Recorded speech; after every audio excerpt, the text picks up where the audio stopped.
Okay.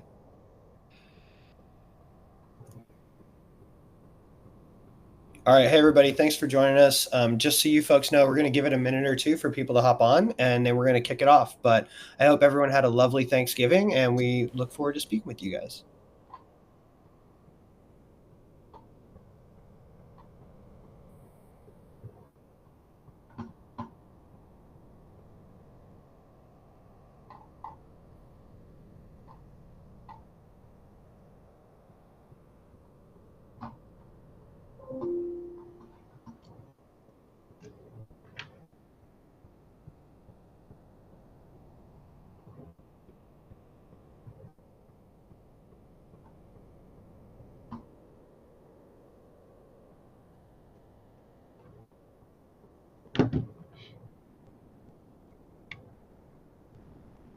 All right, I've gotten the go ahead to go ahead and start. So we're going to kick this thing off. Firstly, thank you again, everyone, for joining us. We really appreciate it. We're excited to talk about the topic today, which is wellness for 911 and the first responders who are doing the hard work in dispatch centers. I'll introduce myself really quickly, and then we're going to move on to the important folks we've got on our panel today. So I'm really excited for the conversation we're going to have. My name is Mike Gibbons. I will be your moderator. Some housekeeping options. We've got a chat there. Feel free to throw questions in the chat. There's no kind of time restraint on that. We're gonna be fielding those questions as much as we can. We're gonna have a kind of an open dialogue between our panelists to try and discuss wellness in 911, where it was, where it is, where it's going. A lot of these fun topics that are near and dear to my heart, and I also think near and dear to their hearts. My background is COC operations, the United States Marine Corps, and then some complex incident management. And then I'm going to turn it over to Drew as my next introduction. Thanks, Mike. Drew Clark, Drew with a U. I am the Assistant Director of Operations for Virginia's largest 911 center, Fairfax County DPSC. I've been in public safety for 13 years now, and like Mike was saying, the conversation around wellness has drastically evolved, so I'm super excited to be here. Tippy, I'll kick it over to you. Oh, awesome. Thank you. Thank you so much, you guys, Mike and Drew and Carrie. Thank you so much. So I am with the Office of Unified Communications as the current Chief of Staff, and I am coming up on 24 years of being in public safety. I'm super excited for that milestone. And so wellness is very important to me because I can say that that was one of the things that actually took me from the front lines to more of a supportive role because, way back when we did not have those resources available to us to assist with the trauma related incidents and calls. So I'm really looking forward to this conversation today. Hi, and I'm Carrie Morrissey. I'm with Anoka County Emergency Communications. I'm the director. I've been here for 33 years, and I started as a telecommunicator, and wellness is a passion of mine also. And each promotion, I've tried to do better for those following in my footsteps. And that's my goal, is do better for those filling the seats, those wearing the headset. We have to do better for them and make the life a little bit easier in the seat. So that's the goal, to take better care of them than we were taking care of. All right, thank you, folks. And I love that statement. Take better care of the people who are coming after us. It's something that I've always believed in as a leader. So I know we talk about 911 and we talk about dispatch and the first responders in dispatch, and a lot of things we hear about right now are burnout, and we hear about presenteeism, absenteeism.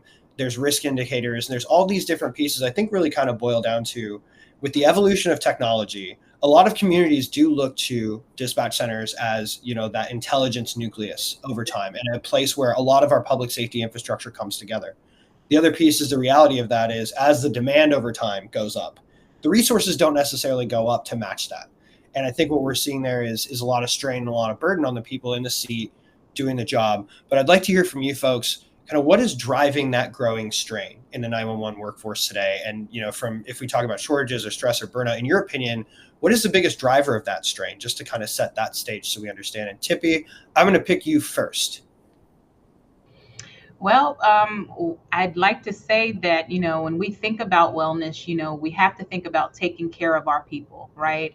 And so when we're saying, when we're talking about the burnout and things, and we're talking about taking care of our people, I can say that is affecting our retention rate. And so, I will say this is going to be my message for 26. Culture and wellness would be the new retention, right? Because if we do not take care of our folks, how are we going to keep the people, right? We can talk about the staffing shortages that we've had and we are probably still having in our centers, but now we need to talk about and figure out how can we keep the people that are there and how can we keep them mentally healthy. And so wellness is just something that we really, really need to focus on when we're talking about burnout, the why behind the burnout. And Carrie, I'm going to go to you next. I think a lot of the burnout is coming from the expectations put on our telecommunicators, our public safety partners, the citizens. They all expect us to know everything. And we are the start of it all. All the information, all the data that's flowing into 911. We receive a lot of it, but we're not prepared to do all the extras that we can do because we're meant to answer a phone and dispatch help. We have to start building different job classifications, job descriptions, so that we can divide up the duties. And once we can let a call taker have that time to have the customer service they need to give that caller and have someone else do the data part of it, maybe the camera part of it, that's how we start taking care of our people a little better. We give them less of the weight of the world on their shoulders because they're not doing as much at once. Because anyone that's wearing the headset, you're digging for historic information, you're running plates, you're doing this and that, you're doing too much. We have to lighten that load, and that's by getting different job descriptions. Their role is changing, and we have to acknowledge that, and that will help keep people, and it's going to help create a career path too, different career paths. And Drew. I love what Carrie is saying because doing too much. When I started in 911, this was my ignorance. I didn't know I'd be taking non-emergency calls, right? I thought I was going to be a 911 dispatcher. I was going to save lives. That's what, drew me to the mission. And then I'm spending most of my time trying to figure out why bushes are overgrown in neighbors' yards and, all of these civil complaints. And so I think we're at a point right now where 911 is so well known, our ecosystem is so well known, and for our centers that handle both emergency and non-emergency calls, those non-emergency calls are overpowering our centers. It's about like a 60-40 split for most centers. And so if we can offload some of those calls to just focus on why people join 911 in the first place, I think a lot of us we'd feel like we were cared for a little bit more. And I want to say, I think as the conversation evolves around technology, which I am a huge proponent of technology, I think that if you give the right tools to an unwell person, the outcomes are still going to be damaging. You're not going to drive the success that you want. And so the first step to me to wellness is to move from being reactive to when people get a PTSI or when people get a high priority event, then you want to check on them, to being proactive. And what that looks like is simply asking people, what's your story? Thank you for being here. How are you doing? When you walk in, say good morning. I don't know how many centers I've been to. You walk in and you say good morning, and it's another day in paradise. That is a small symptom of being unwell. And so we need to learn how to unpack those to recognize those signs so that as we implement change and new things and real-time crime centers and drones, all of that comes back to us. And so we have to be in a position of readiness to accept those things. And it starts with taking care of who we are as people. No, I think that's a great point, Drew. And we talk a lot. I think one of the things we talk a lot about is absenteeism. And it was a great thing that you pointed out. And then something that is becoming more and more prolific, and we see it in the corporate space, is presenteeism, right? People that are there, but they're there and they're feeling the burn, or they're there and they're kind of, they show up to work, and we talk about some of the analytics and the way things live in silos. And there are those early indicators, but they're hard to find. And it's sometimes hard to identify. And there's not always the time for us to have an hour to sit down with every single person in the call center and be like, how are you doing? To the other point there, a lot of first responders who are taking calls, they're going to tell you they're fine. That's their kind of default. Like you said, they got into the job because they care. They're community focused and they want to serve. And so when you ask if the job's hard, yeah, it's hard, but they're going to tell you that they're fine. I think that's one barrier. The question I'd like to ask is, what do you think another barrier is to us just understanding wellness right now, despite the fact that technology has become prolific and it's out there? I was wondering if there's anything in particular where you're like, this is something where I'd like to be able to do this, but I can't quite do it right now. Or here's something I view as a barrier to like focusing on wellness. And Drew, you went last time, so I'm gonna choose you first this time. I think what we need to do is ask people what wellness means to them. We think that we know what wellness is. We come to it as if it's prescriptive, right? What's wellness to Drew may be different for Carrie, may be different for Tippy. And so getting to know your people and what does being well look like for you? For some of our people, it may look like alternate schedules. Maybe they don't want to work 12s. Maybe they want to work 8s. Maybe they want to work remote. Maybe they want to work a swing shift. So do I have that variation to meet the needs of the new workforce today? You know, our parents, newly parents, sometimes they want to do part-time instead of full-time to spend more time with their children and at home. So I think that as we approach wellness, it's getting to know your people and the needs of your people first before you just try to apply a Band-Aid to a wound. Mhm. Well said. And Tippy, I'm going to pass it over to you. Sure. So one of the things, like I'm just going to piggyback off of Drew, we have to be proactive in wellness and making sure that we're taking care of our people. And so when you talk about the systems and technology, right now, there isn't a way to find those things that are affecting our employees as it relates to wellness, right? And so when we're talking about data, integrated data, right? Um, how would we know that a person has taken 5 or 6 calls where CPR has been appropriate for that call? We're just taking calls and they're just going and they're just going and they're just going. There's no way for us to find that information out as it's happening, right? So, having the limited funding for new technology, it's keeping us from really looking into how we can take care of employees. This is just, I think, a piece of that, right? Because if you had that integrated data, we would be able to analyze and find, the call takers or dispatchers that are affected, right, with those traumatic incidents, and we would be able to service them right away instead of after the fact, 5 days or however many days after the incident. So I think having that information readily available at our fingertips, that's something that we're missing. And Carrie. That's hard to follow. That's exactly my thoughts. I guess one other thought, a big thing for us too, I think, is helping our staff understand that I don't like to say work-life balance, because work is life. You have to work to have a life. So one thing we're really trying to push here at Anoka is you have to make sure you're taking care of yourself outside of work. Our job as leaders is to make sure we take care of you here. We're trying to give you more time between calls. We're trying to look at that data to see if you've handled a lot of bad calls so we can be proactive and check on you sooner. We do the checkup from the neck up. We're trying to give you those opportunities here at work. We have a workout room now. We have a massage chair. We have we give you a break to get you away from the council. But what are you doing for yourself? Are you sleeping enough? Are you taking care of yourself mentally, physically away from work? So I think it's defining that also, that our job is taking care of you here, but what are you doing for yourself when you're not here?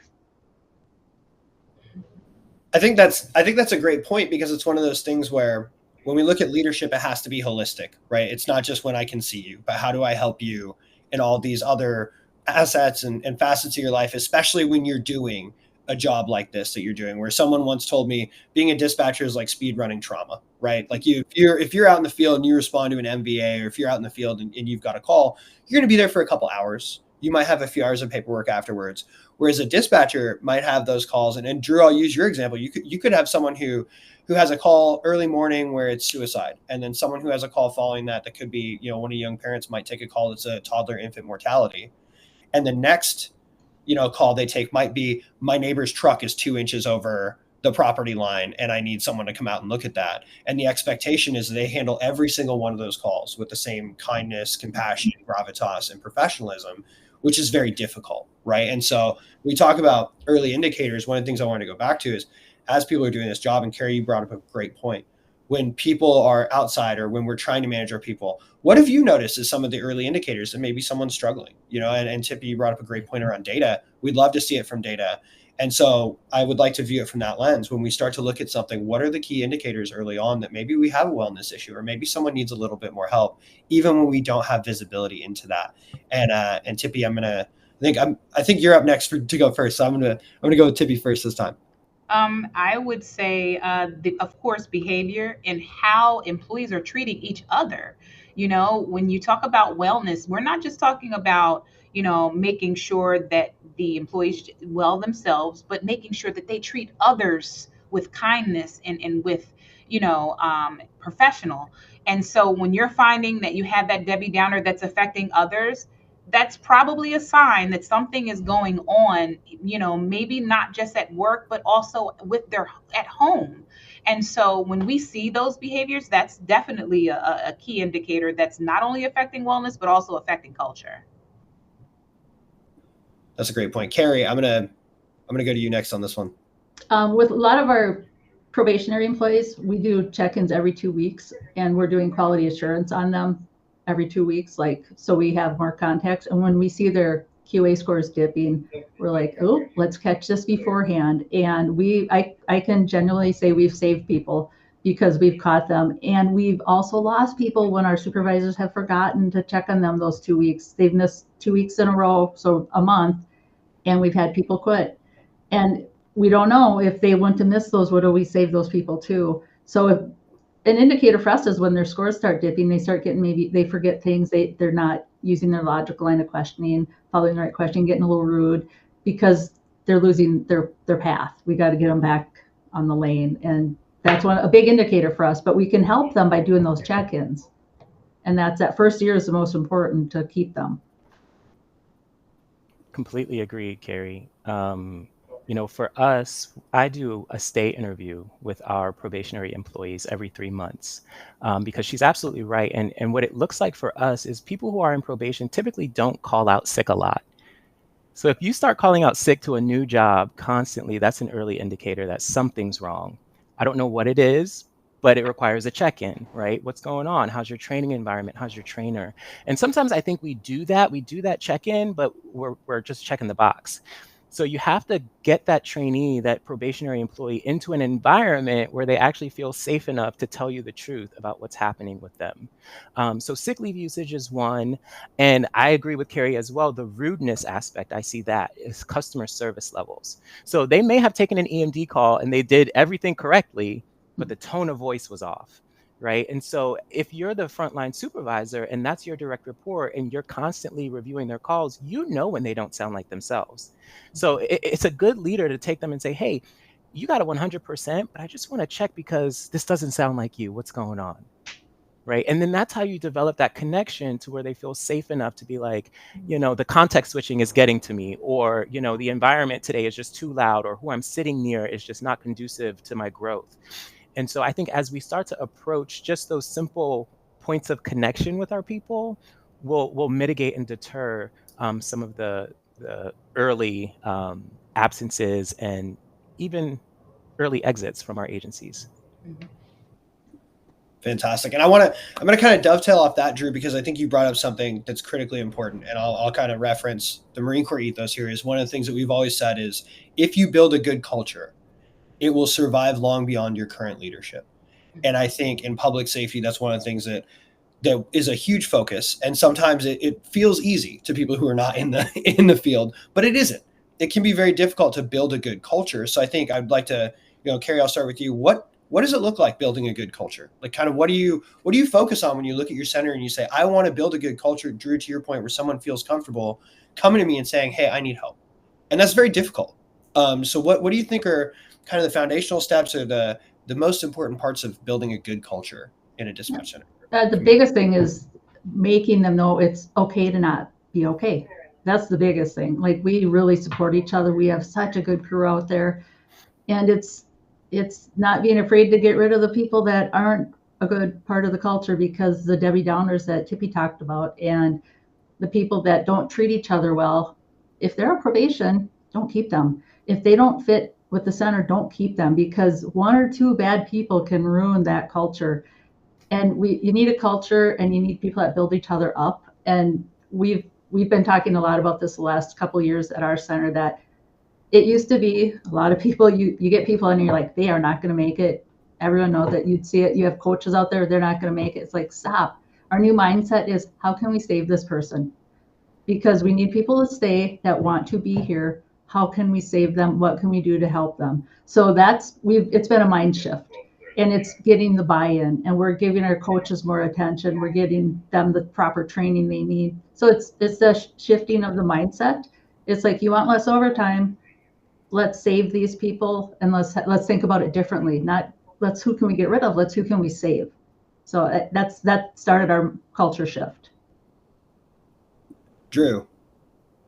I completely agree. I think, I want my people to give their all to the newer employees who are coming through. I think sometimes as CTOs, we think they're just supposed to know everything, or, they're supposed to get it quickly. And it's like, no, if they don't make it, I want at the end of this training environment for you to say, I gave them everything I could to succeed, and they didn't make it because they didn't put in the effort, not because of the environment or we didn't meet them where they are. And sometimes I think that we focus in culture a little bit too much on the newer employees. And our middle gets forgotten. Those that have been there for 3 to 6 years, they kind of fall by the wayside. And I've seen that a lot with like new hire bonuses, but there's no retention bonus. And so then you create this sort of us versus them systemic mentality within the center when you start rewarding people based on, who's coming through the door versus who stayed. The people that went through all of the different CAD deployments, the people that went through the new CHE deployment, and you've done nothing for them but a pizza party once a year. So we have to be very intentional about not only how we care for the newer employees, but how we care for the people that stayed as well. That's awesome. Awesome, Drew. And so as I, as far as culture, because here at our agency, we are doing things to try to assist with combating culture. And so the first thing is you have to gain the trust from your people. Like Carrie said, getting that buy-in. If you do not have the trust from your folks, they're not going to give you their all. They're not going to help you with those KPIs. They're not going to perform, right? They're not going to come to work when you want them to, and we're going to look at a lot of overtime. And making sure that you have a safe environment, a safe space for employees where they know that they can share. When they feel that they can trust someone, someone in leadership, they're going to share. They're going to, tell and say things that they're dealing with or something that's bothering them, right? And then another thing that I think is very important, and this is as it relates to sometimes with technology or some of the things maybe that we're looking to do in our centers, including your employees in that decision, right? We're not talking about that procurement decision or that provisioning decision, but just getting feedback from them, the smallest piece of feedback, hey, if we change this in the system, or if we went with this system, would that help you? How would you feel about that? And it makes the employee feel empowered. And so also the other piece in which I can say my director, Heather McGaffin, does a really great job is going to be transparency. Making sure that you're transparent with your employees. I know that in our leadership roles and executive roles, we can't share everything, but sharing enough to show them that we have no problem with being transparent and communicating that. I think that is definitely, some of the things that would help culture. That's great, Tibby. I love that. I think you both brought up something that came through all three, and I want to get to that point too, because we've talked a lot about data and technology, and we mentioned KPIs and kind of CAD and things like that. I think there's an understanding, and I'll call it a misconception, that because there's a ton of data out there, it makes it very easy for us to use the data for a meaningful purpose. So there's all this new technology out there, and so you should be able to do X, Y, and Z. I know that that's, in reality, there are silos, there's different aspects of it. There's clean versus dirty data. There's all this stuff, especially around wellness, that is hard to find out. And Tibby, I love the part about trust, because one of the things we used to focus on is, Sun Tzu says you need to know yourself. But when you're a leader, that means you need to know yourself, and everyone is an extension of you. So how do you get into that to understand that we're leading with empathy, establishing trust, and I know the most I can know about my people. And I think that there's an aspect to data that serves that, and an aspect to data that sometimes can be very difficult around that. And so one of the questions I want to start off with from a technology perspective, how have you seen it kind of evolve to be both more useful and sometimes maybe more cumbersome for centers in the last, like, let's say 5 years up until the point we are right now? Because as we know, it's kind of this exponential curve where we started getting technology and then more and more and more. And so I'm curious, and Tippy, I'll start with you. How have you kind of seen technology evolve in your space, and how do you view it now? Oh my goodness, it has evolved, because I remember when when I started 24 years ago, we were taught on how to ask the 5 questions: the who, what, when, where, how, and then of course the weapons at number 6. But nowadays you have protocol. You have, we went to guide cards, right, where we flip through, we would follow it and ask the question, right? And now we have the electronic protocol. But now we're in a space where now we're talking about AI, right? And so connecting the dots, right? Connecting the dots from when you even start the pre-hire employment process, where you have to take a pre-assessment test, right? And now where there are pieces and there are places where we can actually start to tie in that data from the beginning, right? From that pre-employment testing, from when they're hired, from their current performance. We have that ability to do that. We didn't have that in it before, because we would have to look at the test. We would have to contact HR for this number to see who actually got hired. We would then have to go to training to see how they're doing in training and who actually made it through training. And then we would have to take all of that information in a spreadsheet, put it together, and come up with a number. We don't have to do that now, because there are things, since technology has evolved, we have the ability that it's actually going to be in one place. And Drew, I know you and I have talked about this a lot, so I'm going to pass the ball to you. Yeah, I mean, Tippy hit it on the head. And I got kind of excited just listening to her, because she's so right, especially with the pre-hire assessments and the data. And sometimes we don't use the people that exit our agency, or the people that don't make it, we don't use that data. It just dies. It goes nowhere, right? The exit interview, what they said, it goes nowhere. The people that didn't pass the pre-hire assessment, it goes nowhere. And so having that data, connecting the dots, and really having a data that tells a story of the full onboarding process, from initial hire to training to on-the-job training to cut loose to probationary period, and really getting those data points to say, this is the standard, and anyone who doesn't meet this at this point is probably not a good fit for the agency. And we're not at that point yet. We're still kind of just taking everyone case by case basis, which in certain instances is okay. Because I do want to say that not all new things equal better, right? So you really have to take your time, crawl, walk, run. Okay, what can I change in this area? Then measure it. Okay, now let me add on another area, then measure it. So there's so much data out there, Mike, and you know this, and it's typically been siloed. And so I'm going to put my vendors in the hot seat for a second. We are now entering an age where the silos cannot continue, right? We have to have interoperability, not just between centers, but within our own center. Our systems need to talk to each other and communicate, from CAD to CHE to HR to RTCC, fire departments. All of that stuff needs to be integrated, so that we can't say, oh, I can't fill out this part. I can't give you information on this part because, my system's locked down. It's 2025, almost 2026. No excuse. No excuse. I love that. And I do think there's an important point, and then Carrie, I'm going to pass it over to you, is vendor integrity, right? Like, how can we make sure that when people are delivering, they're delivering what they said? There's accountability there, but it's also, they view themselves more as a partner than they are just like a solution where it comes in and they're saying, hey, here's this thing, go forth and do thus. I think in the evolution of technology, it's very important for us to be in there and understand and curate things for the individual needs of a center. And Carrie, I'm sorry to go on a diatribe there, but as you know, I'm prone to. But Carrie, I'd love your response as well. All the evolution. When I started, I got a Hudson map book. Every year we got a new Hudson map book. And now we're here, and we're very forward thinking at Anoka County. And one of our bad things, I like all the shiny new stuff. So we did too much a little too quickly, which we've calmed down the last couple of years. So kind of like Drew said, crawl, walk, run. We kind of ran right away. But I think one thing with a lot of the new technology that would be more helpful too is having vendors help us learn how to work it into our workflow. because there is all this new technology, and you get all these vendors saying, do this, do that, do that. I had one vendor who actually said, you really don't want this? Do you realize that you could be doing so much good with this? I said, we don't have the people to do this. I said, right now, we're not even fully staffed to answer our phones properly. And she actually acknowledged, I didn't realize that. I'm so sorry.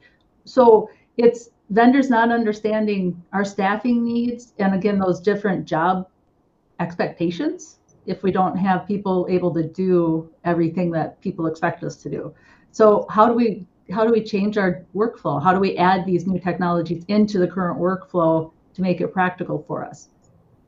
That will help us if we have the little help from the vendors, like, hey, this is what we can offer, and this is how so-and-so worked it into their workflow. Help us learn it, help us use it, I think would be beneficial. I think that's a great point. One of the things I want to talk about now is when we talk about these workflows and developing these insights, and we've mentioned kind of the ecosystem, that there are several different parts of your tech stack, that there are different places in which you're going for wellness data. What would you like that to look like? So if we want to look forward 5 years and we think this is where we're at right now, when we're looking at this and saying, hey, we've got this technology, ideally, as we move forward, here are some of the things I would like, not just from my vendors, not just from each individual part of my technology stack, but just in general from my center, kind of pie in the sky sort of thing. And Drew, I'm going to start out with you, talk about where we think technology should go and where we'd like it to go, maybe.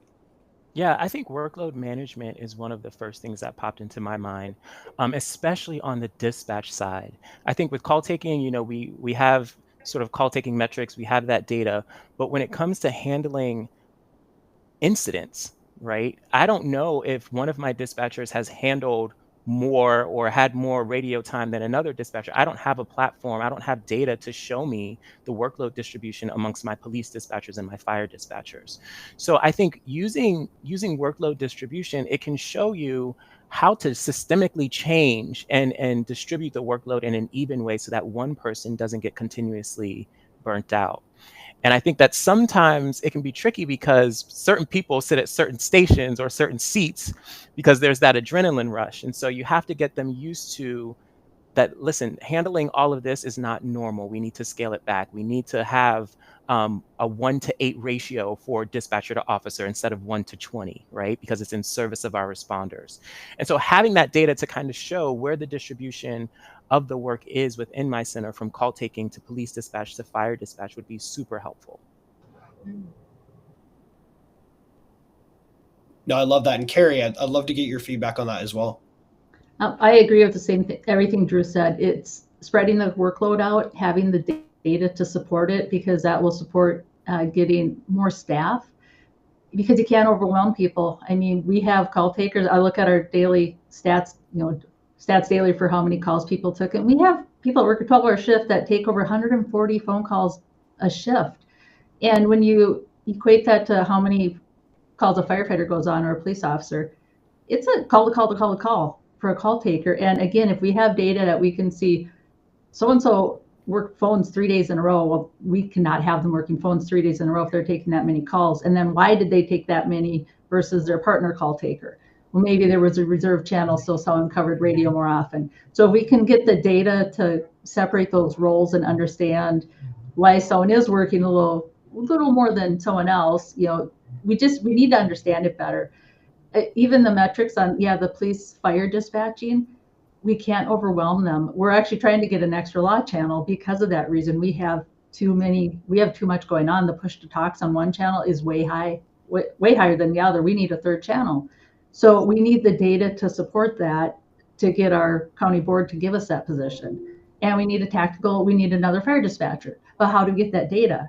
Because it's hard to show it. It's hard to quantify that. But data is what gets us more people. For sure, Carrie. And as it relates to data, I would say further alerting, right? And ensure, making sure that systems are alerting us when we need to be alerted, because, when you're thinking about a shift, you have your supervisors, they're the ones, they're monitoring calls, but having something that's alerting them, hey, stop. This call taker needs to get services like right now, not tomorrow. Or also when you think about visibility across the entire spectrum, this conversation is about wellness. But the one thing that I think that we are forgetting about, the main person here would be our wellness coordinators, right? They're not really integrated into operations. And so it's always after the fact, the supervisor or the manager or the 911, whomever would contact them after the fact. I think making sure that the wellness coordinators, our providers, are in that system early on, having a space where they're able to provide proactive support. Right now, when we talk about wellness coordinators, it's after the fact. They get the information. We're able to use a platform where when we have major incidents, we've added our wellness coordinator onto that notification system. But, and it's almost close to real time. Right when the incident happens, we get a notification, the executive team. But again, if there was a system in place or something in place for that wellness coordinator to be a part of it, I think that would be definitely beneficial to operations. Phenomenal. No, I think that's great. And I think, so to that end, when we talk about being proactive and using data to be proactive, what would you say are some tips for proactivity that people might not know that you folks have engaged in? And Carrie, I'm going to start with you because we were talking about wellness and kind of the chairs, but being proactive. And Tippy, I love that thing about the wellness coordinator. How can we leverage that data to be proactive and look at that and say, hey, here's, and not even maybe by person basis, but setting up a culture of proactivity around wellness, I think is really important. And I'll say that, setting up this culture where not only are we being proactive, but the people, and Tippy, Carrie, Drew, you all three mentioned this, but the people who work in our centers know that we have that culture of being proactive. We've established a trust. So not only do we have those mechanisms, but like, how do we be more proactive and use this data to enable us to be more impactful? And Carrie, I'll start with you. So one thing we did, our wellness, our EAP counselor. So we used to do 2 checkups a year, and she would basically set up the appointments on their work anniversary and then their 6-month anniversary. And she comes in, she does sit-alongs, so she gets in the groove, she knows what's going on. But once we moved out to our new center, we kind of talked about, we want people to be able to see her more when they want to, not just scheduled. So now she comes once a week. Every Thursday she's out here, everyone knows it. They set up their own appointments without her having to reach out to them. It has been such a positive change, and it's kind of fun. We see some people go on shift, some people come in off duty, but she's more available to them. It's not just every 6 months, like, oh, now I got to go see. It's when I want to. And so that was kind of a really, we felt like it was a proactive step, knowing that, hey, she's going to be here once a week. You go see her when you want to. It's not waiting for someone to see her. We were able to, I kind of on using data again, we staffed it differently too, to offload some of the work, because we realized like we were staffing our night shift too heavily when we looked at data. So we actually staffed our day shift heavier to give them a little break on calls. And we use that data to show our staff why. Because night shift's like, what? You're taking people away from us? We're like, yes, and this is why. Because, and they're like, oh, okay, we get it. But so it's just, again, being proactive, but explaining the why you're doing it. So I mean, a couple, that kind of off topic with the staffing, but it helped. It helped relieve the stress on the day shifters, and just having our EAP counselor come out every week has been really beneficial to us. Yeah, I don't think it's off topic at all. I think these are important things to discuss. And Drew, I'm going to pass it over to you next. But yeah, I think that was great. Yeah, I think one of the things as someone in command staff, we typically do is we know the data. We love to share the data with stakeholders. We love to share it with the community, and we don't share it within our own center. And that's such a missed opportunity. So I love that moment of transparency that Carrie's talking about, to show your people what the data says, because the data is going to give you the what. It doesn't give you the why or what to do next. It's just the what. And so as we share that with our people, that's an opportunity to engage and empower them to say, I think we might need to move in a direction where, we give up a few people, or we might need to move in a direction where, we split the non-emergency and the 911 lines. Like, give your people an opportunity to contribute to what the data means, right? Be data informed, but people driven. And so I love that she said that. And then I am for a time where we can gamify the data. That really excites me. And so listening to Carrie talk about the check-ins with the wellness coordinator or the EAP coordinator, it reminded me of my health insurance. And so every year I have an opportunity to get $250 free if I get an annual physical, if I go to the dentist, right? And so we can start to gamify the data in the same way. If we give our people real-time access to their own data and their performance, and we say, this is the agency's average, can you beat that? Now you start to gamify it. And it doesn't have to be money, of course, because we can't do that all the time, but it can be comp time. It can be sit with your friend for a shift. It can be whatever it is that boosts the morale within your center. Nice. I like that gamification. Tippy. So I would say making wellness a part of the operational mindset, embedding wellness somehow. I can say here at our center, and in 911, this is something, and I just spoke to her today about D'Amica McCleve, our wellness coordinator, that, I just really, really wish that wellness was a very hot topic right now for 911, because again, if we do not make sure that our people are well, they're not going to stay, and we're going to always have a staffing crisis. We're just going to be in the hamster wheel.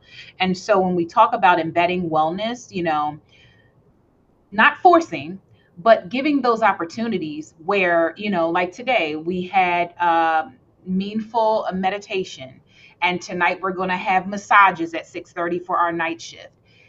Providing those opportunities for your staff and making sure that it's scheduled in, whatever that cadence is, and making sure that the opportunities are there. If we are in that operational mindset for wellness, I think that our people will see that, hey, they're paying attention. They actually see that we need these things and we want these things. Because again, you have to remember, some employees, they won't know how to ask for help. But just doing these things, it's going to change the landscape for our leadership and for our agencies. And I can say, one thing that we would love to do is to ensure that each member has their time with our wellness coordinator, possibly mandatory, because the thing is that we want to do whatever it takes to ensure that, again, employees are well, and we're showing them that we are definitely, a part of this, and want to make sure that they're successful. I like that a lot. And then pass it over to Carrie. Okay, same thing. Just the EAP that we do it weekly now. Yeah, I think so. Another point there, and I want to kind of move away from that, because we've talked about wellness as an operational issue, and like you said, part of our operational posture. For those folks outside the dispatch center, when we're talking to city council, county commission, things like that, how do we best articulate what we need in our centers, and how do we use data to go back? Because previously, I know not that many years ago, it was, you're fine. If you're not fine, maybe this isn't the job for you. Now we've evolved to say that is a bad mindset.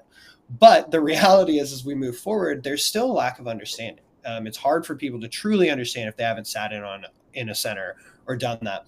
But the data does give us tools. So when you go out and you say, hey, I need help, or you're interacting with entities from beyond the center, what do you find being particularly useful in helping them get context around the struggles that we're facing around wellness, but also helping motivate them to assist us in, creating a better center, a more effective way of doing things?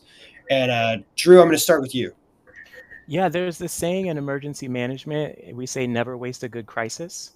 And I think that as we tell stories through data, it's important to include the ethos of it all, right? And so don't just let that data sit alone. Pair it with the call, pair it with the radio traffic. Play that call and then ask them, did anyone's heart start beating fast? Right? Because that's what my call takers deal with, call after call after call.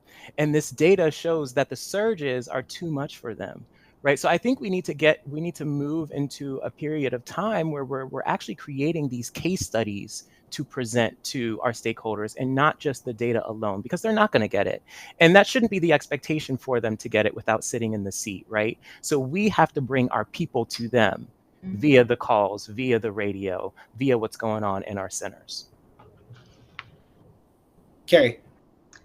We do informational visits, ECC informational visits, and we have bring PowerPoints, and same thing, we will share some audio sometimes, but we show all the technology we have. And it shocks them. They don't realize how much technology our telecommunicators have in front of them. I mean, we show them the AI, we show them, called transcript, we show them the iPods that they have to send out, that they have to activate sirens. I mean, they don't realize everything that we have in front of us. So we show them. We go and say, this is everything you're doing. And we dispatch for the whole county of Anoka. So we tell them, just so you know, this is your dispatch. Even though there's 21 cities here, we are your dispatch. You should know what we're doing for your city. So that's been pretty helpful, going out and actually showing them everything we're doing, because we've been we literally came from the basement, and now we're above ground in a nice new center. So we're actually starting to have more of a voice, and we're like, this is all we're doing. We're not just someone behind that phone or that radio. Like, we're doing a whole lot more. So it's showing them and explaining it to them. And Tippy, as you mentioned, Mike, in reference to the lack of understanding, and of course we answer, we have to partner with a city council here. I think analytics has helped us tremendously as far as the types of calls, our answer times, right?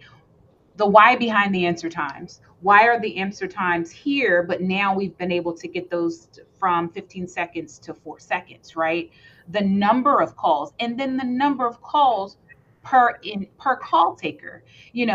I think getting that information out, giving a clear picture of what that looks like, I think would help with understanding, and also using social media to get the message out. So when you talk about a center, especially for our center, for the size that we are, and we're taking 1.4 and 1.5 million, but when you break it down to 18,000 calls in 1 week, now it brings it down even more granular. Like, oh my gosh, that's a lot of calls. And it makes you think, well, how are they doing this? They have 26 to 28 call takers on a day shift, and when you start breaking down the numbers, it just really makes it seem actually real. So I think having that analytical information to provide to our councils and to those boards so that they can understand the big picture, I think it truly helps a lot. I think it's hard to have the conversation around big data without getting into AI.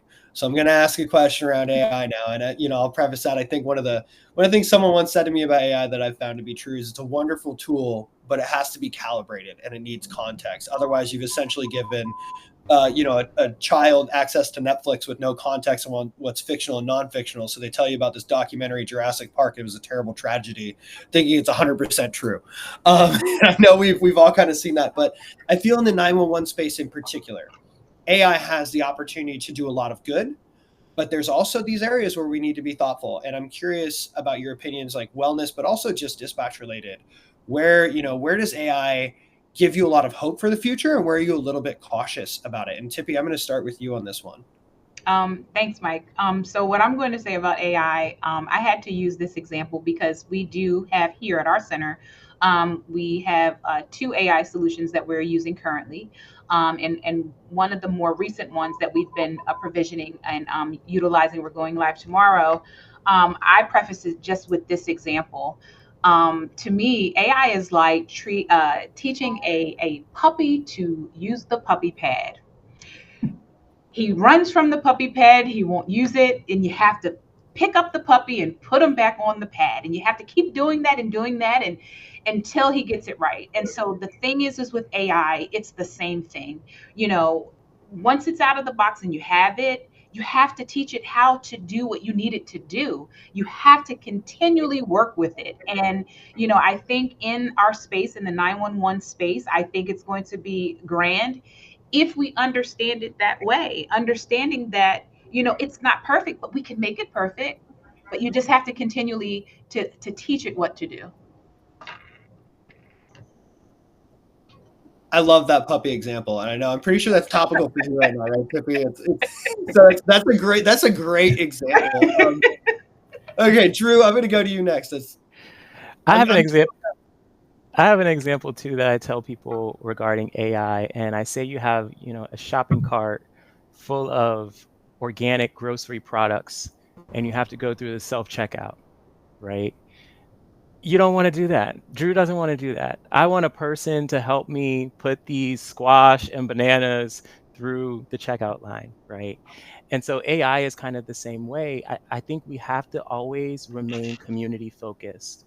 And so it's great to have these tools, but how does the community interact with these tools? Is it easy for the community to adopt the tool? Is it giving you the outcome that you intended it to? And so when people, when we mention AI, a lot of people gravitate towards, oh, it's trying to replace our jobs, or they're trying to get rid of us. Or I've even heard directors say, if I introduce AI, then I won't get enough budget from my city council or something. And so we have to develop the mindset that AI will always need a person to govern it, right? AI cannot stand alone in public safety, and we don't want that. We don't want agentic AI just doing its own thing without any measures of someone standing behind it, checking it to ensure that it's doing exactly what it's supposed to do. In the same way that we have supervisors manage the front line, we're going to have a quality assurance section devoted to AI. And it is very exciting. And I've seen it in my own center where we're using it for transcription and translation services, right?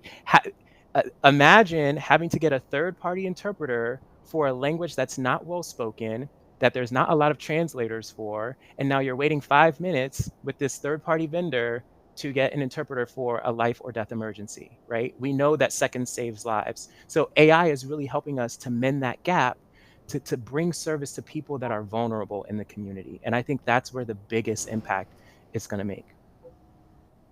Wonderful. Yeah.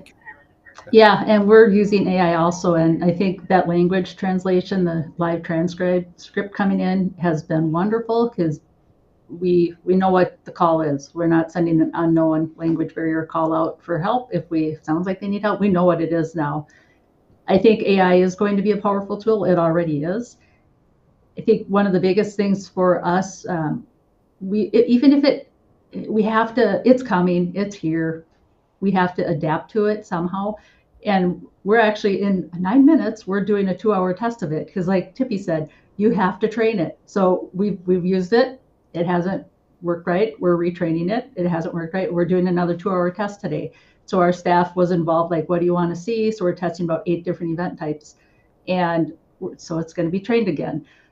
But at some point, we're going to have this permanently. Like, when do we use it? Is it going to be a certain threshold that it goes on? Because we don't want to miss those 911 calls that are ringing in queue, not being answered because of a non-emergency call that's tying us up.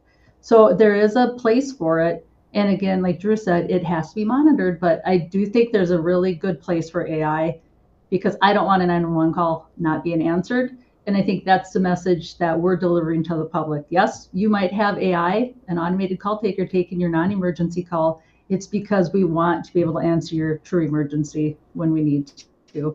So it's here. We have to embrace it and use it as best we can. I don't think it'll ever replace people. That's not our intent. It's here to help us and be kind of a backup to support people. So talking about supporting people, I've got my last question, and we've got a couple audience questions, but my last question for you folks, it's a curveball. I apologize. I'm doing this on purpose. I'm going to pick on Tippy first, but it's going to be, what is something around wellness that you are particularly proud of that you've done in the last few years?